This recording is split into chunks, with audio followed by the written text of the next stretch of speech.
ভিডিওটা বোঝানোর জন্য খুব সহজ একটা উদাহরণ দিচ্ছি। ধরেন আপনি এই রাজনৈতিক কর্মী, তো আপনার নেতা একজন এমপি বা মন্ত্রী এই সরকারের আমলে, তো তিনি বললেন যে আমি আসছি, তোমার যা খুশি তা করো, আমি সব দেখে নিব, অথবা তোমার সকল কর্মকাণ্ডের প্রতি আমার সমর্থন আছে। এই যে কথাটা রাজনৈতিকভাবে কোনো একজন কর্মীর জন্য আসমানের চাঁদ হাতে পাওয়ার মতন, যে কোনোভাবে তাকে কিন্তু আপনি থামাইতে পারবেন না। এটা একটা মানসিক শক্তি তৈরি করে। এই মুহূর্তে ইরান, ইসরায়েল এবং মার্কিন যুক্তরাষ্ট্রের যুদ্ধের মধ্যে আমার কাছে মনে হচ্ছে যে, তো এই মুহূর্তে উত্তর কোরিয়ার প্রেসিডেন্ট কিম জং উন, তার যে সাপোর্টিং হয়তোবা বড় ধরনের কোনো প্রভাব ফেলবে না, কিন্তু যে মানসিকভাবে একটা শক্তি কাজ করে না, ওইটা কিন্তু একটা বড় আকারের সাপোর্টিং দিচ্ছে। ইরানের যে আমাদের প্রয়াত সর্বোচ্চ নেতা, তার মৃত্যুর পর উত্তর কোরিয়া কিন্তু ঘোষণা করছিল যে এমন মেশিনারিজ আছে ইসলিকে মুছে ফেলতে পারবে ইরান যদি চায়। তবে এটা নিয়ে অনেকে বলছিল এটা ফেক, কেউ বলছেন এটা সঠিক। যাই হোক, আজকে যে নিউজটা দিচ্ছি এটা কিন্তু ফেক না, এটা শতভাগ সঠিক। অর্থাৎ আন্তর্জাতিক গণমাধ্যমগুলো এটাকে লিড নিউজ হিসাবে আজকে সামনে নিয়ে আসছে। ইরানের নতুন সর্বোচ্চ নেতা যিনি নিয়োগপ্রাপ্ত হয়েছেন, তাকে সমর্থন জানিয়েছে উত্তর কোরিয়া।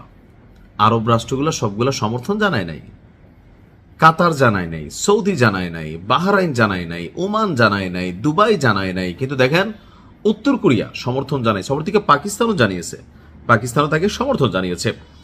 সেই সঙ্গে ইরানের উপর আমেরিকা এবং ইসরায়েলের অবৈধ অভিযানেরও নিন্দা জানিয়েছে দেশটি। রাষ্ট্রীয় বার্তা সংস্থা Korean central news agency KCN তারা একথা জানিয়েছে। উত্তর কোরিয়ার পররাষ্ট্র মন্ত্রণালয়ের মুখপাত্র থেকে বলা হয়েছে যে কিম জং উন আপনার ইরানের নতুন সর্বোচ্চ নেতাকে আপনার ওনার নাম নিল তো সমস্যা, তো ওনাকে সর্বোচ্চ নেতা হিসেবে নির্বাচন করায় ইরানের অধিকার এবং পছন্দকে তারা সম্মান করে। তার বাবা যিনি শাহাদাত বরণ করেছেন, কিম জং উন আশা করছে তার মতো করেই তিনি ইরানকে আগামী দিনে সামনের দিকে নিয়ে যাবেন এবং বন্ধু রাষ্ট্রগুলোর সাথে সম্পর্কের জায়গা আরো প্রসারিত ও বৃদ্ধি করবেন। প্রতিবেদনটিতে বলা হয়, উত্তর কোরিয়া ইরানের সর্বোচ্চ নেতা হিসাবে প্রয়াত নেতার ছেলেকে নিয়োগের প্রতি উত্তর কোরিয়ার সমর্থন ঘোষণা করেছে এবং আপনার বলা হচ্ছে যে আমরা গভীর উদ্বেগ প্রকাশ করছি যে আমেরিকা এবং ইসরায়েল তারা যেভাবে অভিযান চালাচ্ছে সেটা নিন্দনীয়।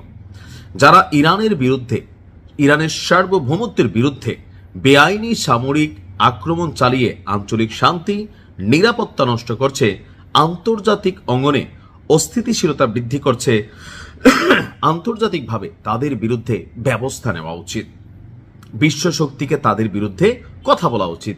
আসলে এই কথাগুলো কার হওয়া উচিত ছিল? সৌদির।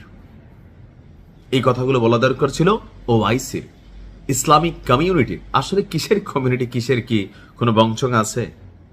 আজকে উত্তর কোরিয়া যখন এই ভূমিকা নিচ্ছে, তখন তো তুরস্ক বা অন্যান্য দেশগুলো সামনে আসার কথা, কেউই আসবে না। প্রত্যেকে চায় ইরান পঙ্গু হয়ে যাক, ইরানের মেরুদণ্ড ভেঙে যাক। আমি জানি যে এই খেলা অনেক দূর যাবে। আল্লাহ ইরানকে হেফাজত করুক। উত্তর কোরিয়াকে ধন্যবাদ। আসসালামু আলাইকুম।